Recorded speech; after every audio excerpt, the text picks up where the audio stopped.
Hi. Welcome to Nonsense Season 3, Episode 53, our big story and our second show of the week. I'm Jeff Parker. I'm Stu Little. This time we're looking at the assault on reason, our war on science. Up next. When you take away science, yes, we have nothing but contradictory beliefs and views left. Okay. I just struggle to find any part of my life at all that isn't driven by science. You need good evidence. You need evidence about everything. You need to look at how something actually works and why it actually works and have proof for it. Like, if you don't have that, then it's just opinions. And then it's just the loudest, squeakiest wheel. Whoever's got the loudest voice, which I also happen to have, is the one that wins. And it also seems like this right now, anyway, and this willingness to disseminate and embrace misinformation, literally like I've never seen before in my life. A willingness? Yes. It's a little more than a willingness. An insistence.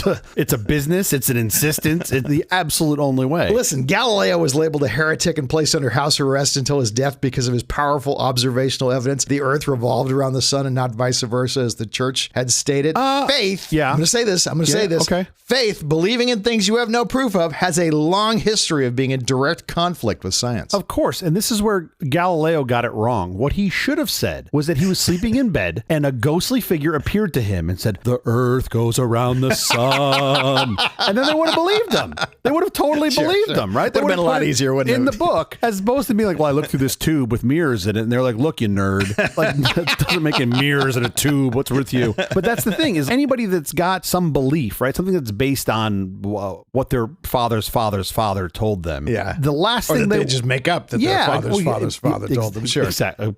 Those two things are the same thing. But yes, I appreciate that. The last thing they want is pesky contradictory evidence. And I think, especially in those cases, confirmation bias is real. If you've been telling yourself for the majority of your natural life, yes, this thing is true, and then there's evidence that contradicts that, sure, that's a real crisis. If that's the way you've been operating, you're just like, oh, no, I can't believe this. So the church did its best to discredit Galileo, but the earth kept revolving around the sun. As we say, science doesn't care if you believe in it. No, and the earth doesn't care either. At best, we are temporary inhabitants of this place. Okay, the ignorance machine silencing science. Let's go.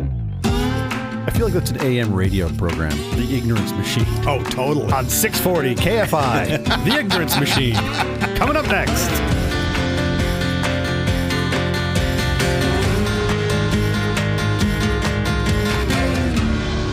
Should be the promo for the whole station. Should totally be the promo for the whole thing. I don't want to bag on KFI, but whoever. I don't even know what's on KFI these days.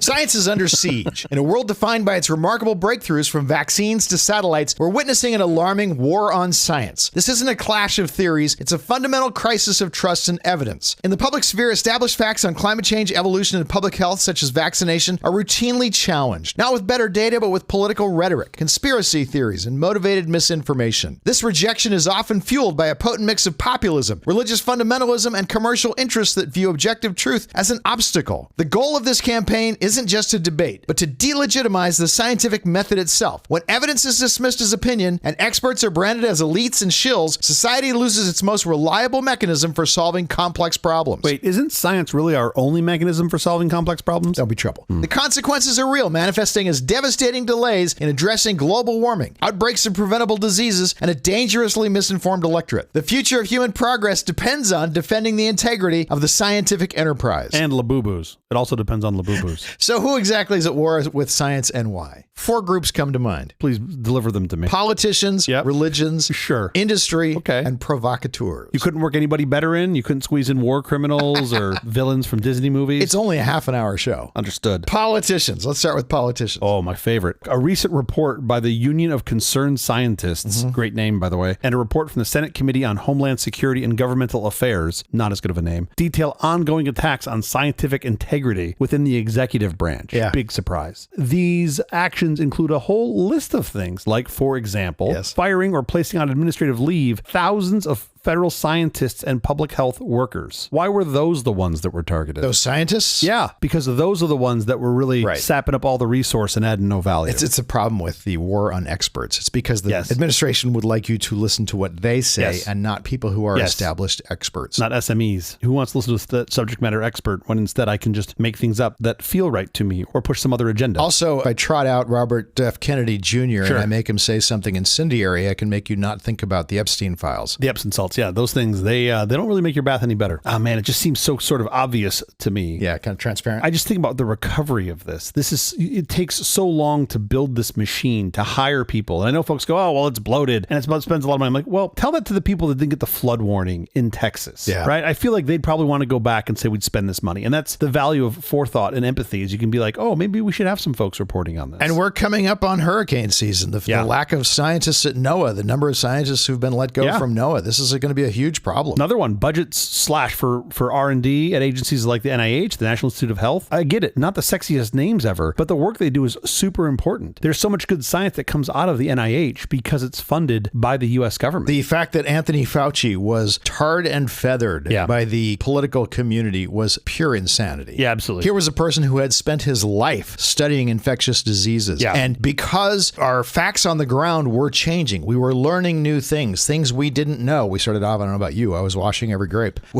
Every single thing we brought in the house, we were scrubbing down because we thought it could be communicated on server. We had no idea. Sure. No, well, neither did anybody else. And so, yes, things changed. The way that we came about attacking the virus changed over time as we learned more and more about it. For this, he was lambasted, and that's insane. Well, only by some people. I still think he did a great job. He did a fantastic job. But I think that speaks to the bigger push of making scientists and folks who have spent their entire life thinking scientifically, or in Fauci's case, trying to prevent infectious disease and save people's lives. Folks like that, just marginalizing them and demonizing them as, oh, he had some other interest. Someone, he was a shill for pharma or whatever. I don't even know what the current conspiracy theory du jour is. That's always the attempt to discredit them. I mean, the church had for literally for centuries an attempt to discredit Galileo. For centuries, for 400 years, 4 centuries. Well, that's centuries. I understand. I was saying that centuries, plural, meaning up to 4. Canceling dozens of clinical trials and defunding grants for long-term studies. All this stuff is really important science. You will slow down human progress. Yeah. I mean, in some cases, you might even reverse it. But when I get into things like this, I start trying to do what I do, which is apply logic and go, why would you do this? Why would you cancel these trials that are already in flight? Right. Well, and I go, oh, yeah. I forgot you can't apply logic here, right? This isn't logical. You don't want there to be actual experts. Yeah. Well, if you have no experts, then what do you listen to, right? You go back to the loudest mouth. Right. Loudest mouth wins. At the EPA, they've had scientific advisory boards and offices completely shut, dismantled and shut down. Generally speaking, I think the EPA does pretty good work. I realize it seems to run in contrast to commercialization and corporations, but in reality, what it's doing is saying we should all be good stewards of what we're doing here. And some of us like to breathe and some of us like to drink clean water. Yeah, those are bonuses. Even though you might want to pollute the stream because it's a lot of money to deal with your toxic chemicals. Sure. Someone's problem downstream. Why is it my problem? Censoring and removing scientific data. Have you seen this from information from government websites? Yeah. This is politics at its worst. Backtrack just a second. Explain to me the scientific method. Yeah, the scientific method is sort of the root of all of this, right? Yeah. The scientific method is simple. You create a hypothesis. So you basically ideate something that you think might be true. Mm-hmm. You then test it. Test. So you put real data against it. You analyze that data, and then you form a conclusion based on your data, right? That's sort of the first step to creating a hypothesis, testing it, and then determining a conclusion. And then one more big step. Yes, challenging that, right? So now coming back and challenging your own data and other people's data, right? So that could be peer reviewed. That could be saying, well, okay, we saw this here. What if we try to do this test this way? And if you keep doing that, if you iterate enough, you're going to find the right answer, right? You're going to find reality. And the important thing is to seek reality, not to seek your conclusion. Not to seek You confirmation don't want to bend the data. Yeah, which unfortunately a lot of folks do. I mean, that's how we've ended up with all sorts of I don't want to call it pseudoscience, really just misinformation around various topics, because people were like, oh, I'm going to take this data and twist it a little bit here because I've been saying this for so long. I can't reverse position now. Right. And it's like, well, yeah, actually you can. You're supposed to. That's the answer. Let the data lead where the data leads. And that should be the right answer. Now, this does get a little complex too, because sometimes you can look at data and you can string together conclusions and go, well, yeah, I can foresee here that ice cream sales precipitate shark attacks. That data seems to hold. I look at the graphs. I see it. Look, the line spikes. More ice cream sales, more shark attacks. The reason that you see a spike in ice cream sales and shark attacks is it's this weird time of year called summer. Sure. That's when that happens. More people go in the ocean, therefore you get more shark attacks. More people buy ice cream. I don't mean to bring this back to baseball as I always do, but that's every single stat in baseball. Totally. You'd be surprised at just the amount of sheer lunacy in stats in baseball. Yeah. Where there's absolute no causality. There's mere no causality. Exactly. So you got to analyze that data. This is where the peer review part comes in, right? Because some folks are legitimate bad actors. Some folks just make real honest to truth mistakes. And that's why you need your peers to come in and say, oh, hey, maybe here you should consider consider this. And then you get the hive knowledge of the whole group, preferably of SMEs that have all specialized and aren't on the take. SME stands for, once again? Subject matter experts. Yes. Folks that specialize in whatever the point is that's at hand. Expertise does actually matter. I mean, I think typically you can look at most of what I'll call the politician group, their movements against science, and typically they have some agenda that they want to forward, usually some authoritative one that's like, no, you got to listen to me. Don't listen to the science. I know better here. Right. I think that's typically the bucket that it falls into. My donors like to frack. Yeah, exactly. Or my donors have this belief based on their 2,000-year-old book. Therefore, I'm going to discredit all science that goes against that because I need my donors, I need my supporters to want me to do things. All right, let's move on to the next one, which is religion. Oh, now we're into the good stuff. What are some instances of modern religion being at war with science? Religious doctrine often takes on an uncompromising moral stance on abortion, contraception, in vitro fertilization, embryonic stem cell research, seeking to restrict or ban scientific and medical practices based on theological claims about the soul and the beginning of life. 28 grams. These are examples of when your faith, your belief in things you have no proof of, actually does affect the lives of others in a very harmful way. But I read it in the book. A mutual friend of ours made a big deal about what difference does it make what her faith is. Yeah. And how does her believing in this and that does not affect the rest of us. By the way, when you knew her, she had no faith. Now she's quite religious. And she makes a big deal about how does this affect you? Well, it completely 100% affects me because the people who follow your faith try to change the law. Yeah. The things they believe that they have no proof of, they want to cement in law. I really think I can understand and appreciate the benefit of having a belief in a thing. It can be super sexy. It can explain a bunch of stuff that you don't have answers to. I get it. I can understand why folks will sort of fall into that. Sure. I'd rather know the answer. And if I don't know, I'd rather know that I don't know. In finance, we always say this about dumb money. Dumb money ceases to be dumb when it knows it's dumb. Sure. You have created some string of a story, right? From whatever mechanism it came from. Yeah. Some floaty being told somebody came out of the mountains of Sinai with 15, bang, 10 commandments, whatever it is. The point is you have a story. And then you told a story to somebody else. And then that person bought in. And then by the time you get to the, 20,000th iteration of this, now you got a whole bunch of people that are bought in. When you get evidence that contradicts this, it's kind of hard to be like, oh, no, oops, no, sorry, that wasn't, 6 days? No, it was 7 days. Is that long enough? No. 8 days? How long do we need to make the earth? It's a figurative 7 days. Oh, that's my favorite. Yeah. Sorry, you're jumping ahead here. That is my favorite. They're like, no, you can't take it literally. And I'm like, but there's a whole bunch that you take literally. Sure. So how do you know is there like a magic legend? Is it like one of those things I got when I was a kid and there's a little color code? When you look at it through the red lens, some of the words disappear. Like what's the trick? And it's just, oh no, it's just arbitrary. And different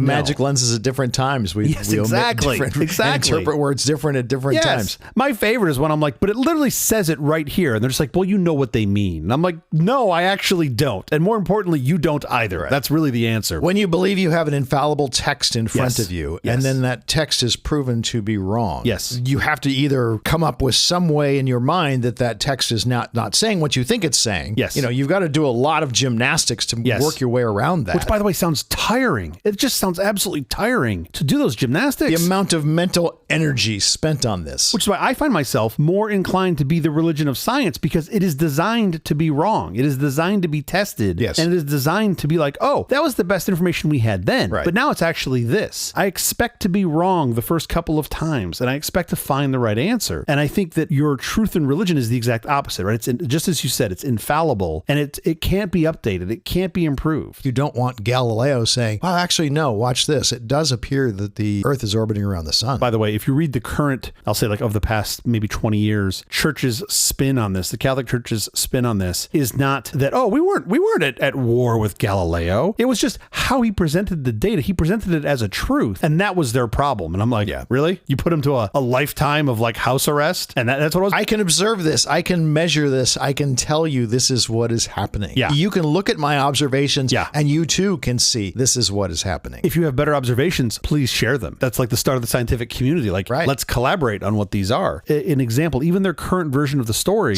is the problem. They were saying we are the authoritative answer. And now someone else is representing themselves as the authoritative answer. And that's not okay. It's not the subject matter. It's that he represented himself himself as an authoritative answer, and that's the problem. Also, for those who don't know the end of the story, Galileo, this is from like the early 1600s, right? Wasn't taken off the list until the early 90s by Pope John Paul II. 1992, something like that. Yeah, like he was just like cleaning up, like in the bottom of some drawer somewhere. He was like, oh, look at that. Galileo's still forbidden. Like, maybe I should clean that up. Still have him on this list. Like, hey, John Paul, thanks, man. Thanks for taking Galileo off the list. We've been to space. We actually see how this works. We all have seen how this works. Maybe we ought to retract this. Maybe we ought to That's totally how it went down. Some cardinal was like, excuse me, Your Holiness.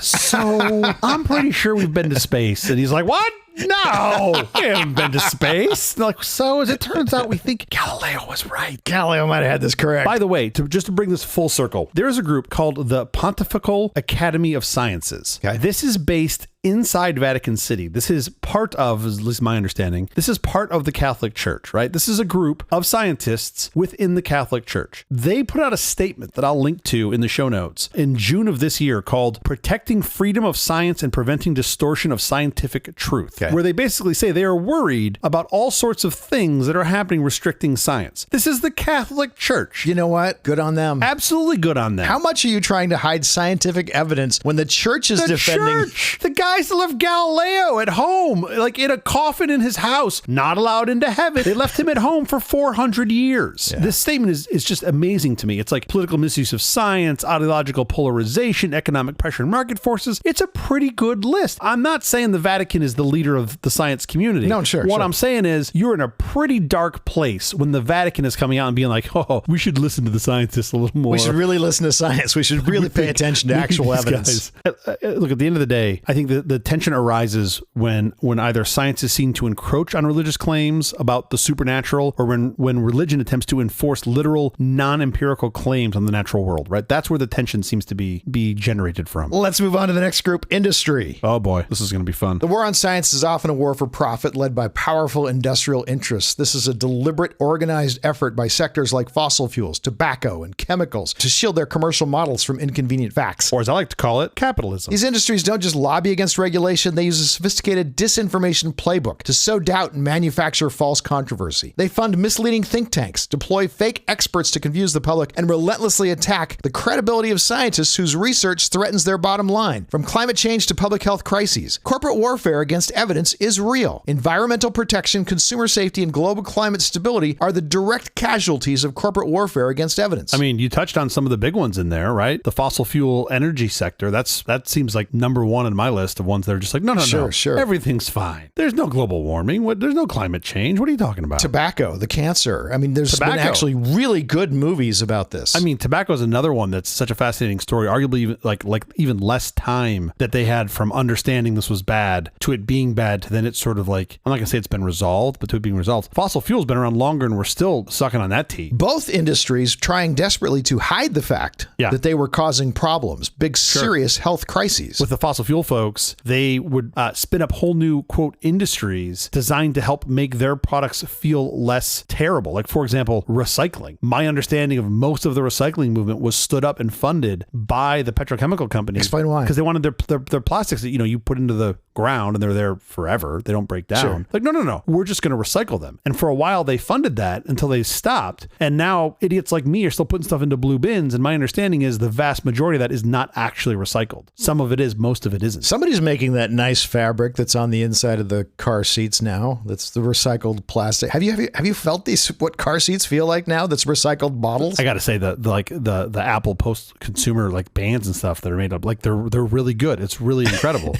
But I know it's a very, very small amount of this plastic that's getting reused, but the stuff we're doing with it is kind of cool. But still, the vast majority of it does not get recycled. Both Coke and Pepsi are using plastic now that does disintegrate. Oh, that's cool. That's super smart. Yeah. Tobacco's another super interesting one, right? I feel like those folks wrote the Disinformation Playbook. They were the ones that really kicked it into high gear. They're business class studies. They're disinformation. I mean, literally, they are B school studies. Yeah. And they were lying about how addictive it was, too. Oh, yeah. Yeah. In between smokes. They couldn't finish the whole slide deck without going outside and having 2 more smokes. Nicotine is just insanely addictive. I mean, remember we talked on the show about how we had to give an exception. The FAA gave an exception to pilots to be able to smoke in the plane because they were worried about the withdrawals of the pilots. Industry has a history, especially in the last 100 years, of pushing science under the rug and trying to delegitimize actual science. And this is happening even in pharma, right? An industry that I speak pretty positively about because the folks that I know in pharma, I believe are doing really great work. There are still folks, well-known companies that are not small, not the Martin Scarellis of the world, that will try to manipulate their data in some cases. There have been a couple of case studies about trial data that was sort of massaged, that's me being very kind, to showcase the positive sides of a drug trial. Now, I believe it to be the vast minority. Don't they mostly get busted for that? The ones we know about. I think the vast majority of them are caught. There are policies in place, at least there have been policies in place, that make it very hard to do that. It's very hard to cheat on those trials. And those trials are done insanely ethically. But look, at the end of the day, industry, they're up there with I think one of the biggest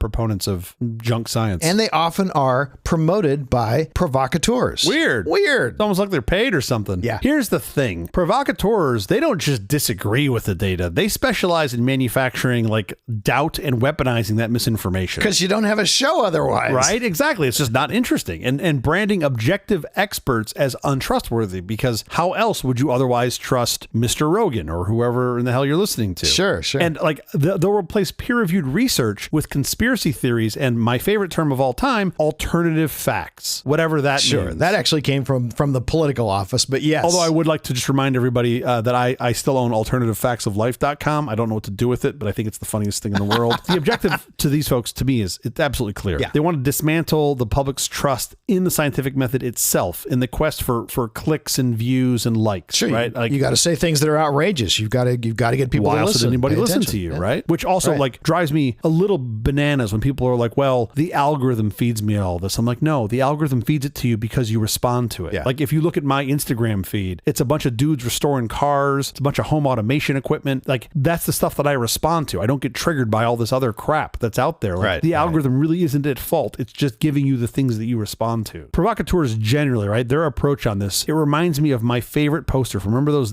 demotivational poster series? Oh, sure, like, of course. Like the anti-motivation. And it said really big, it said consulting. And it said, if you're not a part of the solution, there's good money to be made in prolonging the problem. And I feel like that applies to most of these shows and influencers where it's just like, I'm going to just keep stirring the pot. That's going to get more people to watch. Therefore, I become more interesting or valuable. I think you're unwilling to keep an open mind on some of these things. You got to have an open mind. What? The earth is flat. You got to have an open mind on this. Yeah. Here's the problem. I've watched boats go out from port and magically disappear from the bottom to the top. So try me again. What else you got? What else should I be keep an open mind about? Neil deGrasse Tyson used to talk about, yes, you have to have an open mind. You should be open to new ideas all the time, but you don't want it so open that your brains all spill out.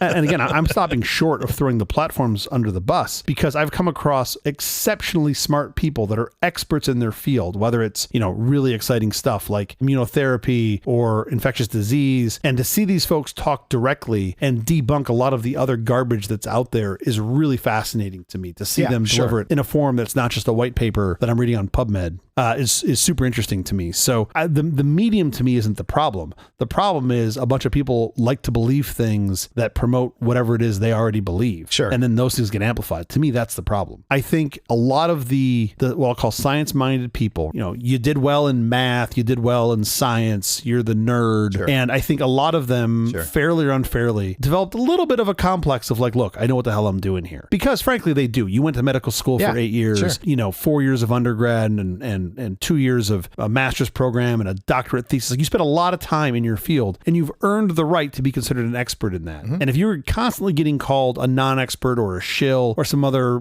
crap like that, I can understand why you're just like, yeah, no, you're all a bunch of mouth-breathing idiots. Sure. The problem is, I think the mouth-breathing idiots have been like, oh yeah, well, you know what? Now I'm just not going to believe in your science. I'm just going to just discredit everything that you do. And that's a problem, right? And I think a little bit of that, not all of it, but a little bit was brought on by the science-believing folks themselves because they took an attitude that was, no, we know the answer to this. You don't. Well, you're not wrong. You were to go through 8 years of medical school or, whatever it was. Yes. 4 years residency, how you might be a peer who can then object to what they're saying. Well, but unless you've done all those things, where do you get the background to be able to object to what they're saying? What's the knowledge curve called? Where basically you push through enough that you realize you don't know much at all. And I think a lot of folks stop before that. You bring up something interesting. That's rare. We're talking about provocateurs and we're talking about Joe Rogan. Yeah. But there's also there's like 1 million people on Facebook who seem to have some opinion about this or that have no basis for those opinions. And they don't present it as opinions. They're presented as if they're facts. Facts. Yes, absolutely. Yeah, there's a big gap in this. I think some people do it as an honest mistake, and I think some people do it willingly. Social media is it's so easy to forward something that you see that confirms with your own personal 100%. bias. 100%. And you haven't checked it out. I mean, here's some guy on some YouTube channel that is convinced through these quote experiments that the earth is flat. He's proven it right here. Yeah. It's like, wait, what? No, that's not even a good experiment. To your point, they can get interest from folks by just doubting the credibility of scientific sources and just being like, this guy over here is married to someone who has the same last name as someone who owns a tobacco field. And you're just like, okay, we're trying to draw a line through this. Like they're trying to discredit the source, right? Or there's some group that they've identified that holds anti-science beliefs and they're trying to align what they're saying to that group so people from that group will listen to them, right? So they're like stoking the confirmation bias. I think also success sometimes causes issues, causes problems. Think about vaccines, how successful we've been at eradicating polio, at eradicating smallpox, all of these things. And now you look around and you go, well, this is not a big deal. Yeah. Mumps, what's the big deal about mumps? Come on, what's that? Yeah. You don't remember. You were not alive. You weren't there. Millions of kids were dying from mumps literally every year. Go talk to somebody that's got to sleep in an iron lung every night just to continue to live, and they're gonna tell you that polio is pretty terrible. We don't remember. We don't remember what it was like because the vaccine has been so successful. Yeah, I mean that is a real problem. There's not a lot of things that I'm certain about. I'm pretty certain we're never going to see extraterrestrial life because we're going to just kill all of ourselves before that happens. Before we get the tech to leave this rock far enough, we're going to be like, nope, it's the measles that got him. This is why we can't have nice things. This is exactly why you can't have nice things. All right, we have to get out of here, but quickly before we do, have you seen or read anything good this last week? Well, I can tell you something I've seen that's not good. The Tigers playing baseball. Yeah. That's been not great. 7-17 in their last month. Shouldn't have done that Trump dance. It poisoned them. They don't take my calls anymore. Anyway, you still have a whole playoff ahead of you. Maybe we'll see. Who knows? We should put a link in the show notes in case people don't know what we're talking about. The Trump dance, the day of the Trump dance. Sure. For the Tigers, let's stoke that fury. I want to plug this week another video from Summoning Salt. Okay. Remember Summoning Salt? No. He's an American speedrunner and YouTuber known for his video documentaries about the history of speedrunning records. Cool. This guy's got like 2 million subscribers and more than 250 million views on YouTube. Okay. Super interesting, super well produced. Last season on this show, I plugged his Super Mario Brothers 3 100% speedrunning video, which was excellent. Yes. This past week, I watched Super Mario Brothers The Human Limit with my kids, and it is excellent. Yeah. He tells the story of how us, these mere humans, and really a very, very small subset of us, have gotten to within 2 frames of the theoretical limit of speedrunning every level of Super Mario Brothers. This is original OG Super Mario Brothers. Sure. It's a crazy story. He does an absolute great job telling it. I love that they have a theoretical in-practice limit that they are now within 2 frames of getting to. So this is that's amazing. Sub-seconds. Sure. Milliseconds away. The reason they can't get there is because there's a move you have to do that has to be done like 3 times exactly across 3 frames. And they're like, we don't think human beings can do it. Oh, that's awesome. It's really fascinating. His production value is great. It's basically a 45-minute doc that's great. I'll put a link into the show notes. But if you're a video game fan that played it all during the 80s or 90s, I suspect you'll love this story. That's cool. So that's Summoning Salt, Super Mario Brothers: The Human Limit on YouTube. How about you? I'm going to recommend a few documentaries from PBS's Frontline, 2012's Climate of Doubt, and 2022's The Power of Big Oil, both of which examine the organizations and efforts that have worked to confuse the public and policymakers on climate change. Well, that's super interesting. Climate of Doubt investigates the remarkable shift in U.S. politics, how climate change essentially vanished as a critical issue after 2008. The film goes inside the well-funded organized campaign by a network of think tanks and conservative activists that worked to undermine the scientific consensus. It details how this calculated misinformation effectively took climate action off the political table. A chilling look at the politics of manufactured skepticism. The other one, The Power of Big Oil, chronicles the fossil fuel industry's decades-long campaign of denial, doubt, and delay, exposing how companies like Exxon privately confirmed the catastrophic threat of climate change as early as the 70s, but chose to bury the science and fund a massive disinformation effort. Yeah. Both are remarkable documentaries. What do you do when someone who has evidence that goes against your interests interests? Yeah, the entire system that supports Frontline is facing an unprecedented and immediate funding crisis due to the cancellation of federal support for the Corporation for Public Broadcasting. While you still can, check out PBS's Frontline. Before you can only find it at the Smithsonian, sadly. Sure, before the Smithsonian's gone. That'll be dismantled soon, too. I'm going to check that out and definitely give some more money to PBS because I don't want that to go away. That is the episode. Thank you for joining us for All This Nonsense, a truly terrible podcast from The Awful Company. Visit us on the web at nonsense.productions. I'm Stu Little. I'm Jeff Parker. If you like this program, please follow, download, subscribe, and like at Apple Podcasts, YouTube Music, Amazon Music, AntennaPod, iHeartRadio, Spotify, My Favorite Overcast, or wherever you may get your podcasts from. Nonsense uses LibreOffice, a powerful free and open source office suite that offers professional word processing, dynamic spreadsheets, stunning presentations, and more. It's fully compatible with Microsoft Office formats, so collaboration is seamless. LibreOffice is cross-platform, private, and continually improved by a worldwide community. Create, share, and innovate without limits. Try the amazing LibreOffice today. We'll be every Tuesday and Thursday mornings for more nonsense. Please join us.